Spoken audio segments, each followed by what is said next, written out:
दोस्तों हम बच्चों के लिए कोर्स तैयार करा रहे हैं इंट्रोडक्टरी मैक्रो इकोनॉमिक्स, जो कि दिल्ली यूनिवर्सिटी के अलावा अदर ऑनर्स के भी काम आने वाला है। और ये क्योंकि CBCS में, इसलिए दिल्ली यूनिवर्सिटी के अलावा और भी बहुत सारी यूनिवर्सिटी में यही सिलेबस आपका लागू होगा। तो ये पूरे का पूरा कोर्स हम आपको सिस्टमेटिकल तरीके से प्रोवाइड करा रहे हैं, जिसमें लगभग 40 आवर्स के वीडियो कोर्स है। टेस्ट सीरीज़ हम आप बच्चों को प्रोवाइड करा रहे हैं, मतलब पिछले सालों के क्वेश्चन पेपर। इसके अलावा PDF नोट्स भी हम आपको प्रोवाइड कराएंगे, और अगर आपकी कोई डाउट है तो वो भी हम आपसे दूर करने की कोशिश करेंगे। तो बच्चों, इसके लिए आपको हमारी app Vishnu economics school download कर लेनी चाहिए, और वहाँ पर आपको स्टोर में इंट्रोडक्टरी मैक्रो इकोनॉमिक्स का कोर्स मिल जाएगा। तो अब हम बच्चों लेसन नंबर 9 पे आ गए। लेसन नंबर 9 में हम वीडियो नंबर 1 शुरू करा रहे हैं। देखिए जो रेड आपको दिख रहा है, ये सारी की सारी हमारी पब्लिक वीडियो रहेंगी, और बाकी की प्राइवेट वीडियो रहेंगी। तो अगर आपको सारी की सारी वीडियो देखनी है तो आप हमारी एप्लीकेशन डाउनलोड कर लीजिएगा, और वैसे डिस्क्रिप्शन बॉक्स में इसका प्लेलिस्ट का भी लिंक दिया हुआ है, आप वहाँ से भी देख सकते हो। तो सबसे पहले हम बात करेंगे गुड्स मार्केट इक्विलिब्रियम की, जिसमें हम आपको 3 पॉइंट कवर कराएंगे: derivation of IS, slope of IS and position of IS। इसके अलावा मनी मार्केट इक्विलिब्रियम में भी 3 पॉइंट आएंगे: derivation of LM, slope of LM and position of LM। तीसरा वीडियो जो रहेगा वो रहेगा equilibrium in goods and money market का, जिसमें हम डिटर्मिनेशन समझेंगे किस तरीके से होता है ISLM के थ्रू, और अगर ISLM चेंज होता है तो किस तरीके से डिटर्मिनेशन चेंज होता है। इसके अलावा एग्रीगेट डिमांड किस तरीके से डेरिवेट होता है और किस तरीके से शिफ्ट होता है, और physical policy and monetary policy multiply. तो टोटल मिलाकर 6 वीडियो हम आपको प्रोवाइड करा रहे हैं। तो इसके अंदर आपको पूरा का पूरा चैप्टर कवर हो जाएगा, मैं ऐसा आपको एश्योरेंस दे रहा हूँ। अब हम जो वीडियो बात कर रहे हैं बच्चों, इसमें बात कर रहे हैं डेरिवेशन ऑफ IS कर्व की। तो यहाँ से हम शुरू कर रहे हैं। हालांकि ये वीडियो हमने ऑलरेडी बनाई हुई है, तो हम ये आने वाले वक्त पे जोड़ देते हैं बच्चों। तो अगर आप YouTube पे देखेंगे तो आपको डेरिवेशन ऑफ IS कर्व दिखेगा, और जब अगर आप एप्लीकेशन में दिखेंगे तो आपको ये तीनों के तीनों टॉपिक मिलेंगे। तो चलिए हम स्टार्ट करते हैं डेरिवेशन ऑफ IS कर्व। अगर हम बात करें IS कर्व की, तो IS कर्व 2 चीजों में कॉम्बिनेशन को दिखाता है। पहली चीज है इंटरेस्ट रेट, और दूसरा है आउटपुट लेवल। यानी कि जो IS कर्व है वो इंटरेस्ट रेट के और आउटपुट यानी कि GDP के लेवल के डिफरेंट कॉम्बिनेशंस को दिखाता है। तो उसमें क्या रिलेशनशिप है, किस तरीके से इसमें रिलेशनशिप है, वो हम इस पूरी वीडियो में समझेंगे। और इसके द्वारा जो मार्केट इक्विलिब्रियम होता है वो गुड्स मार्केट इक्विलिब्रियम होता है। तो 2 तरीके के मार्केट होते हैं, गुड्स मार्केट और मनी मार्केट। मनी मार्केट में मनी डिमांड और मनी सप्लाई इक्वल होती है, तब इक्विलिब्रियम होता है। और गुड्स मार्केट में जब एग्रीगेट डिमांड, जिसको कि आप एग्रीगेट एक्सपेंडिचर भी कह सकते हैं, वो इक्वल होता है एग्रीगेट सप्लाई से, तब इक्विलिब्रियम होगा। तो ये जो मॉडल है ये क्लोज इकोनॉमी मॉडल है। इसके अलावा ओपन इकोनॉमी में भी है जो मुंडे फ्लेमिंग मॉडल होता है। तो ये वाला जो मॉडल है ये क्लोज इकोनॉमी मॉडल है। इसका मतलब आप y की जो वैल्यू है उसे मानिएगा C plus I plus G। ये इक्विलिब्रियम कंडीशन है मार्केट में। तो हम इसे सिंपल इकोनॉमी भी रख सकते हैं, यानी कि इस केस में जो सेविंग होगी वो इक्वल होनी चाहिए इन्वेस्टमेंट की, अगर 2 सेक्टर इकोनॉमी की बात करें तो हम। तो इसका मतलब ये हुआ कि IS कर्व जो है वो इंटरेस्ट रेट और GDP के ऐसे कॉम्बिनेशनों को मिलाकर बनाया जाता है जहां पर गुड्स मार्केट इक्विलिब्रियम में होती है, यानी कि Y जो है वो C plus I plus G के इक्वल में होता है, यानी कि सेविंग और इंटरेस्ट भी एक दूसरे के बराबर होते हैं। तब एग्रीगेट डिमांड का IS कर्व कैसे डेरिवेट होता है, इसको हम स्टेप बाय स्टेप समझते हैं। तो पहली स्टेज में हम इन्वेस्टमेंट का और इंटरेस्ट रेट का रिलेशन समझेंगे। यानी कि फर्स्ट टाइम हम क्या करेंगे, इस I का और I का, यानी कि ये इंटरेस्ट रेट है, ये इन्वेस्टमेंट है, इन दोनों का रिलेशन समझेंगे। फिर दूसरी स्टेज में हम, जो हमारी स्टेज 2 होगी, उसमें एग्रीगेट एक्सपेंडिचर को I कैसे अफेक्टेड करता है, इस बारे में हम डिटेल में समझेंगे। तो चलिए शुरू करते हैं सबसे पहले कि आखिरकार इन्वेस्टमेंट का और I का क्या रिलेशन है। तो ये हमारा इन्वेस्टमेंट डिमांड फंक्शन है, जो कि I equal to I bar minus AI। I bar का मतलब है ऑटोनोमस इन्वेस्टमेंट। ऑटोनोमस इन्वेस्टमेंट वो होता है जो कि इनकम के डिफरेंट लेवल पे भी कांस्टेंट रहता है, यानी कि ये जो इन्वेस्टमेंट है ये आपकी हर समय इक्वल रहेगा, कांस्टेंट रहेगा, यानी इसमें कोई चेंज नहीं आएगा with change of income. I का मतलब इंटरेस्ट रेट है, यानी कि इंटरेस्ट रेट जो आप कोई चीज इन्वेस्टमेंट करते हो तो आपको पैसा उधार लेना पड़ेगा, तो उसके लिए आपको क्या पे करना पड़ेगा, इंटरेस्ट रेट पे करना पड़ेगा, ये उसकी बात कर रहा है। ए जो है वो कोफिशिएंट है, वो बताता है responsiveness of investment to rate of interest, यानी कि ए जो है वो ये बताता है कि हमारा जो इन्वेस्टमेंट है वो कितना सेंसिटिव है to the rate of interest. वो एक एक करके हम धीरे धीरे समझ लेते हैं। तो सबसे पहले आप ये समझ लीजिए कि इन्वेस्टमेंट करने की जो कॉस्ट है वो है इंटरेस्ट रेट होता है। इसका मतलब ये हुआ कि अगर इंटरेस्ट रेट ज्यादा होगा तो आपकी इन्वेस्टमेंट करने की जो कॉस्ट है वो ज्यादा आएगी और आप कम इन्वेस्टमेंट करोगे। और अगर आपका इन्वेस्टमेंट जो इंटरेस्ट रेट है वो कम है तो इसका मतलब है कि आप अगर किसी को पैसा उधार लेकर इन्वेस्टमेंट करते हो तो आपकी जो कॉस्ट आएगी वो कम आएगी।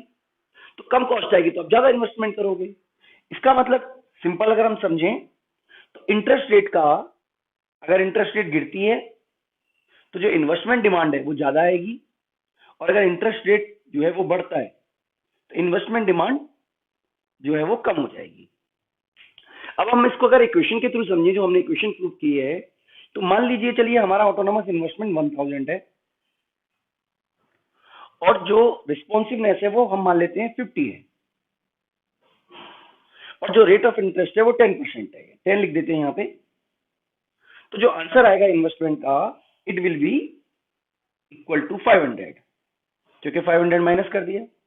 इसका मतलब मैं ये बताना चाहता हूं कि जब रेट ऑफ इंटरेस्ट जो था वो 10% है तो जो इन्वेस्टमेंट डिमांड है इट इज 500। अब मान लीजिए किसी वजह से बाकी की सब चीजें सेम रहती हैं, कॉफिशिएंट भी सेम रहता है, लेकिन इंटरेस्ट रेट गिरकर 5% हो जाता है, तो इसका मतलब है कि जो इन्वेस्टमेंट की डिमांड है वो 750 हो जाएगी। यानी कि 5% इंटरेस्ट रेट पर जो इन्वेस्टमेंट डिमांड आएगी वो 750 आएगी। तो समझने वाली बात यहां पर यह है कि जो इन्वेस्टमेंट कर्व होगा वो इस तरीके का होगा, डाउनवर्ड, ऐसा इन्वेस्टमेंट कर्व। इन्वेस्टमेंट कर्व क्या बता रहा है हमें?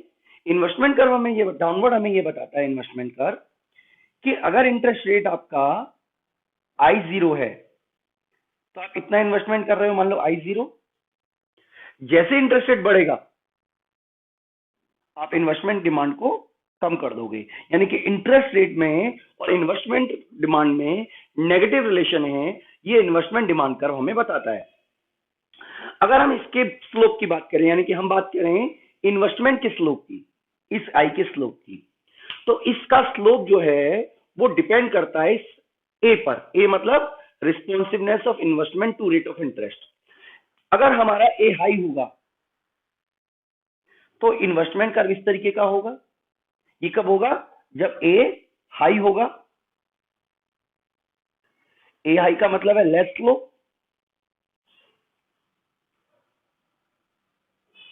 और अगर ए की वैल्यू कम होगी तो इन्वेस्टमेंट कर्व इस तरीके का होगा। ये कब होगा? जब ए लो होगा, यानी कि ये हो गया हमारा मोर स्लो।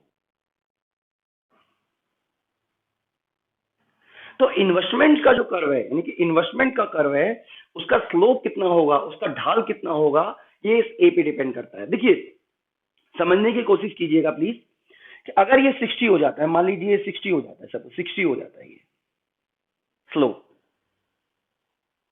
तो यहां पर जो आप चेंज देख रहे हैं 250 का, अब वो चेंज जो है वो बढ़ जाएगा। देखिए कैसे बढ़ जाएगा। मान लीजिए यहां पर आपका 400 आंसर आएगा और यहां पर आपका जो आंसर आएगा, क्योंकि 300 होते हैं, 700 आएगा। यानी कि जो अब आपका जो डिफरेंस है वो 300 हो जाएगा। इसका मतलब क्या हुआ कि जैसे जैसे ए की वैल्यू बढ़ेगी आपका ये जो इन्वेस्टमेंट कर्व है ये फ्लैटर होता चला जाएगा, इस तरीके से फ्लैट हो जाएगा। तो यहां पर आपको दो बातें समझनी है। नंबर 1, इन्वेस्टमेंट डिमांड कर्व और इंटरेस्ट रेट में नेगेटिव रिलेशन है, जिसकी वजह से इन्वेस्टमेंट कर्व इस तरीके का होता है, डाउनवर्ड होता है। दूसरा आपको यह समझना है कि जो इन्वेस्टमेंट कर्व का जो स्लोप होगा वो इस ए यानी कि responsiveness of investment to interest rate पे डिपेंड करता है, कोफिशिएंट पे। अगर ए हाई होगा तो इन्वेस्टमेंट कर्व जो है वो फ्लैटर होगा, यानी कि लेस स्लोप होगा उसमें। और अगर ए लो है तो वो स्टीपर होगा, यानी कि मोर स्लोप होगा। अब हम बात करें अगर दूसरी स्टेज की, तो ये हम बिना मैथमेटिकली बता रहे हैं, फिर मैथमेटिकली भी बता देंगे आपको कि हमने यहां पर अभी देखा कि जैसे ही इंटरेस्ट रेट गिरता है, इंटरेस्ट रेट क्या होता है? गिरता है। इंटरेस्ट रेट गिरने से जो हमारा इन्वेस्टमेंट कर्व है, इन्वेस्टमेंट डिमांड है, वो बढ़ जाएगी। भाई इंटरेस्ट रेट गिरेगा जैसे मान लीजिए ये 10 से 5% हुआ तो ये 400 से 700 हो गई। अब जो एग्रीगेट एक्सपेंडिचर का जो लेवल है, क्योंकि एग्रीगेट एक्सपेंडिचर में आप देख पा रहे हैं कि आई एक कंपोनेंट है, तो जैसे इन्वेस्टमेंट गिरती है, सॉरी जैसे इंटरेस्ट रेट गिरता है इन्वेस्टमेंट डिमांड बढ़ेगी, और इन्वेस्टमेंट डिमांड बढ़ने से आपका जो एग्रीगेट एक्सपेंडिचर है वो भी बढ़ जाएगा, यानी कि आप ज्यादा पैसा खर्च करोगे।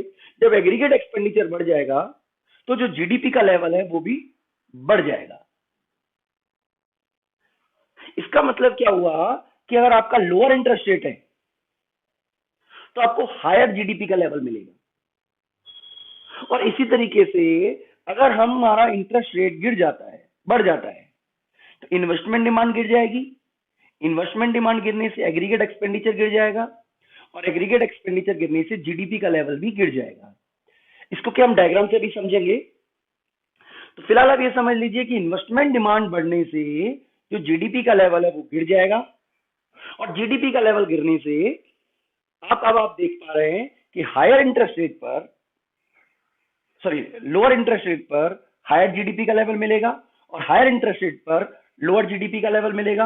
अगर हम इन कॉम्बिनेशन को जोड़ दें तो इसको जोड़ने से जो कर्व बनेगा उसको कहते हैं आईएस कर्व। तो चलिए अब समझते हैं कि आईएस कर्व को किस तरीके से हम डायग्रामेटिकली डेरिवेट कर सकते हैं। तो इसको अगर हम ग्राफिकल समझें तो उससे पहले देखिए क्या होता है, न्यूमेरिकली समझ लेते हैं कैसे बनता है। एग्रीगेट डिमांड का जो फॉर्मूला होता है वो होता है सी प्लस आई प्लस जी। तो जो हमारा सी है वो किसके बराबर होता है, C bar plus C Y minus T Y plus T R, ये सी की इक्वेशन हो गई। आई जो है वो किसके बराबर होगा, आई बार माइनस ए आई, यानी कि हमने ये मान लिया है कि ऑटोनोमस और जो रिस्पॉन्सिवनेस है उस पर डिपेंड करता है। और जी का क्या मतलब हुआ, जी बार। इस तरीके से हम इसको लिख सकते हैं। तो जब एग्रीगेट डिमांड को निकालेंगे तो एग्रीगेट डिमांड का क्या बताएगा कि C bar plus C Y minus T Y plus T R bar plus I bar minus A I plus G bar. तो हम इसको ऐसे भी लिख सकते हैं कि C bar plus C Y minus C T Y plus C T R bar plus I bar minus A I plus G bar. तो जितने भी बार हैं उन सबको एक साथ रख लेते हैं, यानी कि ए बार बोल देंगे इसको, तो C bar plus C T R bar plus I bar plus G bar. तो हम कैसे लिख सकते हैं इसको, तो हम ऐसे लिख सकते हैं कि जो हमारा y है, क्योंकि इक्विलिब्रियम लेवल पे ये y के बराबर होना चाहिए, तो जो y है वो किसके बराबर हो गया, y जो है वो किसके बराबर हो गया, या जो AD है वो किसके बराबर हो गया। पहले AD समझ लेते हैं, AD किसके बराबर हो गया, AD जो है वो है a बार, या से c को कॉमन ले लेते हैं, c और y को भी, तो यहां लिखेंगे 1 माइनस टी वाई। इस तरीके से इसको लिख सकते हैं, सी को कॉमन ले लिया और वाई को कॉमन ले, सी को इस तरफ कॉमन ले लिया, वाई को इस तरफ कॉमन ले लिया, प्लस सॉरी माइनस ए आई। तो ये हमारा इक्वेशन बन गई है एग्रीगेट डिमांड की। अब ये इक्वेशन क्या कहती है कि अगर आप इंटरेस्ट रेट को गिराओगे तो आपका इंटरेस्ट रेट गिरने से ये जो ए है ये गिर जाएगा वैल्यू में, और एग्रीगेट डिमांड भी गिर जाएगा। यानी कि अगर आपका इंटरेस्ट रेट गिरता है तो आपका जो वैल्यू है एग्रीगेट डिमांड की, ये गिरने से एग्रीगेट डिमांड बढ़ जाएगा, और अगर इंटरेस्ट रेट आपका बढ़ता है इस इक्वेशन के थ्रू तो आपका जो एग्रीगेट डिमांड है वो घट जाएगा। तो चलिए ग्राफिकली इसको हम समझने की कोशिश करते हैं कि ग्राफ डायग्राम कैसे बनेगा। तो यहां पर हम क्या लिखते हैं, यहां पर हम लिख देते हैं जीडीपी, और यहां पर हमारा एग्रीगेट एक्सपेंडिचर है, जैसे नॉर्मली होता है हमारा एग्रीगेट एक्सपेंडिचर, और ये हमारा है इंटरेस्ट रेट, और यहां पर भी हम जीडीपी लिख देते हैं। इनकम लेवल भी लिख सकते हैं आप, तो ये मान लीजिए y का लेवल है जो कि 45 डिग्री पे होगा, और ये इनिशियली जो है ये एग्रीगेट डिमांड का लेवल है, ये वाला। अब ये किसके बराबर है? ये है हमारा C प्लस आई प्लस जी के, या आप ये भी लिख सकते हैं मैथमेटिकली अगर आपको लिखना है तो A bar plus C 1 minus, ये स्मॉल c है, propensity to consume, y minus AI। तो आपको जैसे ठीक लगे। इसका मतलब ये हमारा इक्विलिब्रियम लेवल हो गया, ये जीडीपी का लेवल हो गया, यानी कि ये जीडीपी का लेवल हो गया इस रेट ऑफ इंटरेस्ट। ये रेट ऑफ इंटरेस्ट हमने अज्यूम कर लिया है। इनिशियली ये हमारा रेट ऑफ इंटरेस्ट I0 है। अब देखिए क्या होता है कि अगर हम ये मान लें कि इंटरेस्ट रेट हमारा किसी वजह से गिर गया, मान लीजिए इंटरेस्ट रेट गिरकर कितना हो गया हमारा I1 हो गया। तो इंटरेस्ट रेट अगर गिरता है तो ये जो एग्रीगेट डिमांड का लेवल है इस पर असर पड़ेगा, एग्रीगेट डिमांड बढ़ जाएगी। तो इंटरेस्ट रेट गिरने से एग्रीगेट डिमांड का लेवल बढ़ जाएगा। जैसे कि ये नंबर 1 हुआ तो नंबर 2 पे क्या होगा कि ये बढ़ जाएगा, और जैसे एग्रीगेट डिमांड बढ़ता है जीडीपी का लेवल भी आप देख पा रहे हैं बढ़ जाएगा। ये नंबर 3 हो गया।